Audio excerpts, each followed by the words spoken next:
xin chia sẻ đến với các bạn thêm một cái món chay nữa. Đó là món xôi chiên giòn. Và để thực hiện món xôi chiên giòn này, trước tiên chúng ta sẽ nấu xôi. Đây là 500g gạo nếp mình đã nấu sôi, hay còn gọi là nấu cơm nếp. Mình đã bỏ vào cái nồi cơm điện và nấu hơi nhiều nước một chút để cho nó có cái độ dẻo hơn bình thường. Các bạn có thể dễ dàng nhìn thấy được cái món xôi của mình nó rất là dẻo luôn và nó ướt nữa. Nhưng hôm nay chúng ta dùng để làm cho cái món xôi chiên này sẽ gồm có là nấm đông cô tươi, đậu xanh, sườn non chay hay còn gọi là tàu hũ ki khô. Và cái đậu xanh này mình có thể là các bạn có thể là dùng loại đậu xanh không vỏ hoặc là đậu xanh còn vỏ như mình đều được. Tại sao là mình hay dùng đậu xanh còn vỏ? Tại vì cái vỏ đậu xanh ăn nó rất là tốt, cho nên tất cả các cái món chay của mình hay sử dụng cái đậu xanh còn vỏ là như vậy. Còn nếu như mấy bạn không thích thì mình có thể là dùng đậu xanh cà vỏ rồi vẫn được. Mình đã nấu chín như thế này, các bạn nấu chín vậy nha. Thật sự nó cũng không quá là lâu đâu, nó rất là đơn giản. Khi mình nấu nó rất là đơn giản luôn. Đậu xanh khi các bạn mua về, các bạn lấy ra, đây là 100g đậu xanh, mình rửa sạch xong mình ngâm và sau đó mình nấu lên. Tàu hũ ki khô hay còn gọi là sườn non chay mình cũng ngâm mềm, mình sử dụng là một miếng như vậy nha các bạn. Và rửa sạch, vắt ráo, sau đó mình xé ra và mình cắt nhỏ như thế này. Nấm đông cô khi mình mua về mình cũng rửa sạch, gọt sạch và mình cũng cắt nhỏ ra như thế này nha các bạn. Gia vị hôm nay đi kèm của mình sẽ gồm có là dầu ăn, nước tương, đường, hạt nêm chay, ba rô băm nhỏ và một ít hạt tiêu. Bây giờ chúng ta sẽ cùng nhau thực hiện cái món xôi này nha các bạn. Đầu tiên chúng ta sẽ dùng một cái túi ni lông sạch như thế này và chúng ta sẽ làm cho cái xôi này nó nát ra nha các bạn. Bây giờ mình cho hết vô đây.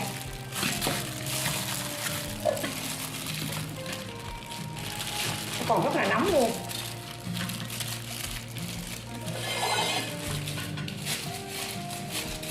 Bây giờ chúng ta sẽ dùng cái nhượng tay này, chúng ta sẽ giòn cho cái xôi này nó mềm. Mình không dùng hết cả bàn tay để bóp nha các bạn, mình làm cho nó mềm ra. Nếu các bạn không dùng cái túi như mình thì các bạn có thể là dùng một cái gì đó cũng được. Mà mình miễn làm sao á, mình làm cho cái xôi này nó mềm ra, nó nát ra là được. Cho nên tại sao mình mới nấu cái cơm nếp này, mình phải nấu cho nó mềm hơn là bình thường, chứ không phải là nấu ráo như là mình nấu xôi ăn. Là như vậy. Bây giờ chúng ta cứ tiếp tục làm vậy cho nó mềm nha các bạn. Mình đã giòn xong rồi nha các bạn. Như thế này nè, nó phải nát mềm vậy. Bây giờ chúng ta cứ để yên trong cái túi bóng này và chúng ta để cho nó nóng. Chúng ta sẽ đi xào cái nhân nha. Chúng ta cùng vào bếp nào. Các bạn chuẩn bị một cái chảo cho nóng nha. Bây giờ chúng ta cho vào đây một ít dầu ăn để mình xào cái nhân. Các bạn cho vào đây hết cái chỗ ba rô này, phi thơm nó lên.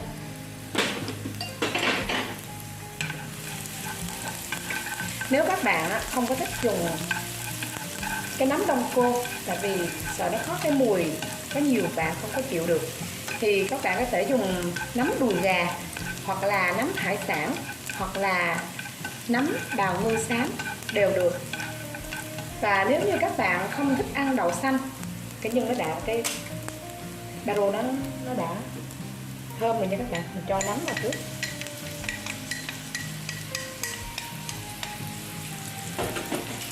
Và mình cho sườn vào luôn nha các bạn.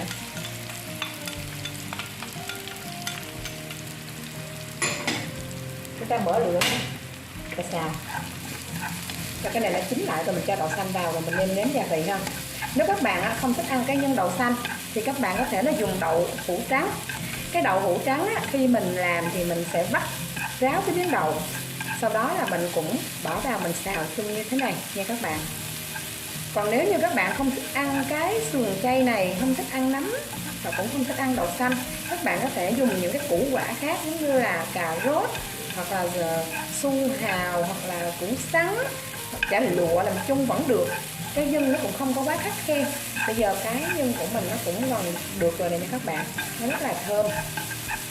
Đây là do là mình dùng đậu xanh cho nên là mình mới dùng ba rô phi. Nếu như mình không dùng đậu xanh mà mình dùng vào đậu hũ trắng thì các bạn không dùng ba rô phi nha. Và mình thay vào đó mình sẽ dùng vào đây một ít dầu hào chay nha các bạn. Và cái nhân của mình như vậy là đã được rồi nè. Chúng ta bắt đầu là cho đậu xanh vào nha. Mình để mình lỡ mình ngâm đậu xanh hơi nhiều tới 100g, cho nếu như cái này các bạn ngâm khoảng 50g là mình thấy là vừa đẹp luôn. Nhưng mà mình đã lỡ mình ngâm tới 100g rồi cho nên đậu xanh nó thành ra hơi nhiều. Bây giờ chúng ta để lửa thật là nhỏ luôn và bắt đầu nêm nếm. Các bạn cho vào đây một ít nước tương,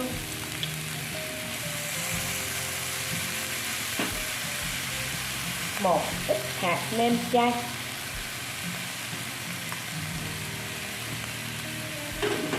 một ít đường và mình cho hết của hạt tiêu này vào luôn. Đây là nửa muỗng cà phê hạt tiêu. Và sau đó chúng ta sẽ mở lửa lớn lên và đảo đều cái hỗn hợp này.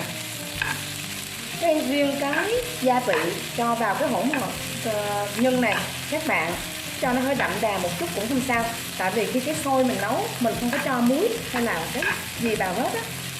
Tại đây là một cái loại xôi thuộc là dạng mặn cho nên là cái nhân của nó chúng ta sẽ làm cho nó đậm đà thơm ngon.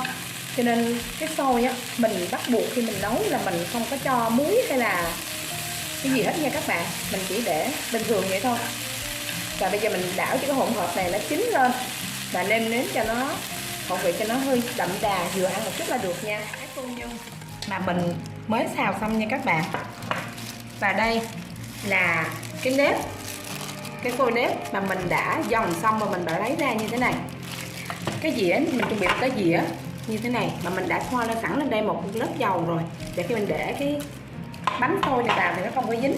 Mình cũng thoa vào cái tay của mình một ít dầu nữa nha các bạn. Tại vì cái xôi của mình thứ nhất còn nóng, thứ hai là mình nấu nó hơi dẻo hơn bình thường cho nên là mình còn phải thoa một ít dầu. Bây giờ chúng ta lấy ra tay một lượng xôi.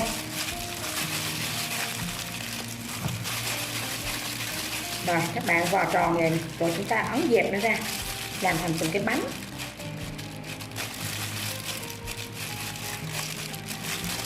Rất là dễ nặn luôn nè. Các bạn làm sao biết tại sao mà mình phải dòng cho nó mềm cái xôi ra không? Tại khi như vậy á, khi các bạn bỏ nhân vào thì nó rất là chắc, và khi chúng ta chiên thì nó cũng không có bị hút dầu vô cái xôi nha các bạn, thì mình ăn nó sẽ không có bị ngán. Bây giờ các bạn có thể nặn theo cái hình khối nào mà các bạn thích, cũng có thể là bóp như vậy cũng được nè, hoặc là nặn hình tròn cũng được nha các bạn. Mình thì mình làm như vậy cho nó dễ nặn nha, tại tay mình cũng không có khéo làm hình này hình nọ cho đẹp lắm. Và chúng ta để lên cái dĩa như thế này, một bánh. Với cái món xôi chiên này các bạn cũng có thể là ăn chơi, hoặc cũng có thể là trong những bữa tiệc mình cũng có thể là dùng được luôn các bạn. Trong những cái bữa tiệc các bạn có thể làm cái món này và làm thêm một ít sườn ram chua ngọt hoặc là sườn ram mặn ngọt để mà mình làm dùng chung với lại cái món xôi này, thì coi như là một món khai vị rất là hoàn hảo, cực kỳ ngon luôn. Nếu như các bạn mà có thể là ngửi được cái mùi cái nhân này của mình á, các bạn sẽ thấy nó rất là thơm mà rất là vừa ăn luôn đó các bạn. Mình cứ làm tiếp tục như vậy, sau đó là mình đi chiên nha. Chúng ta chuẩn bị một cái chảo dầu nóng, thật là nóng nha các bạn. Và đây là những cái bánh xôi mà mình đã nặn được. Bây giờ chúng ta bắt đầu chiên nha. Hồi nãy mình bỏ trên cái dĩa có dầu nhưng mà nó dính quá, mình phải lấy cái mình lót cái túi ở dưới như thế này là nó sẽ không có dính nha các bạn. Nếu mà xôi á, nó hơi khô một chút thì được, chứ còn xôi này là nó dẻo quá cho nên là không có được. Mình cứ bỏ vào và mình chiên vàng cho nó mình trở nha.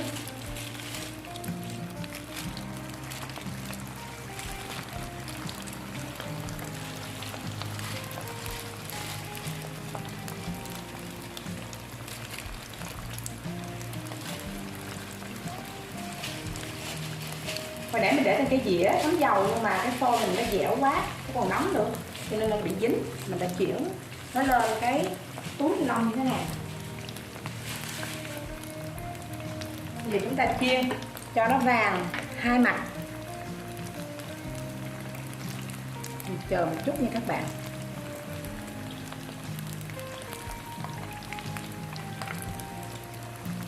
Đây là một món ăn rất là ngon luôn.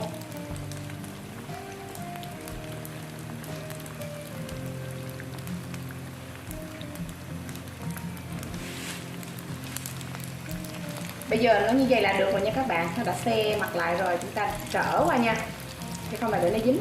Mình cẩn thận để nó bị rách cái nhân ra. Bây giờ nó bắt đầu vàng lên rồi nè. Nó vàng thêm một chút nữa là được nha các bạn. Nó rất là thơm ngon luôn. Khi mà mình làm, mình dần kỹ cái xôi thì khi mình chiên tuy nó vàng nhưng mà nó không có hút dầu vào cái xôi, cho nên khi mình ăn nó sẽ không có bị ngấy. Cái này á, nếu mà mình ăn thêm với một ít đồ chua thì nó cũng được. Ví dụ như su hào, cà rốt hoặc là su su ngâm chua ngọt, hoặc là củ kiệu cũng đều được hết nha các bạn. Rất là ngon luôn.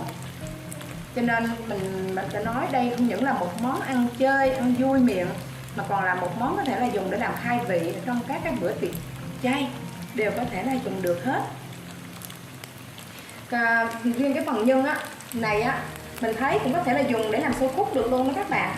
Và nếu các bạn có cái công thức nào mà ngon hơn về cái món xôi chiên này, từ nhân cho đến là cái xôi, thì comment chia sẻ cho mình biết nha, để cho mình cũng học hỏi được thêm nhiều cái công thức mới ở các bạn, và để mình cũng có thể là chia sẻ thêm những cái công thức mới của mình, để chúng ta cùng nhau học hỏi để làm cho món chay ngày càng đa dạng phong phú hơn với những bạn, để cho những bạn ăn chay và những bạn không ăn chay cũng đều có thể cảm thấy rất là vừa miệng, rất là ngon khi mà mình dùng món chay. Ăn chay rất là tốt cho sức khỏe đó các bạn, không những là tăng sức đề kháng, nhẹ nhàng cho cơ thể, mà còn rất là thân thiện với môi trường nữa. Cho nên thật ra ăn chay rất là tốt. Đợi cái mặt trên nó vàng giống như vậy nữa là chúng ta gấp ra nha các bạn. Vàng như thế này nè. Đây là cái bánh xôi mà mình mới chiên xong nha các bạn, để mình bưng lên cho các bạn xem cho rõ nha. Các bạn đừng có chiên vàng quá, tại vì nếu mà chiên vàng quá thì sợ nó sẽ bị cứng. Nhưng mà nếu mấy bạn nào thích ăn thiệt là giòn thì các bạn có thể là chiên vàng hơn. Và đây là sản phẩm của mình đã hoàn thiện. Các bạn ăn kèm với tương ớt nha. Bây giờ mình sẽ cắt ra một miếng cho các bạn xem thử cái nhân bên trong nha. Này, mình để lên gần cho các bạn nhìn thấy nha. Các bạn có thể nghe được tiếng rột rột rất là giòn luôn đó. Wow, hấp dẫn không? Chúc các bạn ngon miệng. Nếu các bạn thích cái món này của mình thì hãy nhấn like, đặc biệt là nhấn đăng ký kênh và chia sẻ mạnh tay giùm mình, để mình có động lực ra thêm những cái món ăn chay tiếp theo nha. Cảm ơn, chào tạm biệt các bạn.